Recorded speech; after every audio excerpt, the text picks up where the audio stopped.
የኢትዮጵያ ብሔራዊ ቡድን ስድስተኛ ዙር ጨዋታውን በአሸናፊነት አጠናቋል።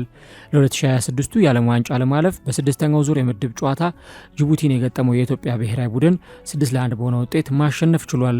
በጨዋታው ላይም አቡበከር ናስር 3፣ በረከት ደስታ 3 ግቦችን በማስቆጠር ሃትሪክ በመስራት ጨዋታው በኢትዮጵያ ብሔራዊ ቡድን የ6-1 አሸናፊነት ሊጠናቀቅ ችሏል። ካርሎ አንቸሎቲ የዓመቱ ምርጥ አሰልጣኝ ተብለዋል። ጣሊያናዊ የሪያል ማድሪድ አሰልጣኝ የሆኑት ካርሎ አንቸሎቲ የ2023-24 የውድድር ዘመን የዓመቱ ምርጥ ጣሊያናዊ አሰልጣኝ በመባል ተመርጠዋል።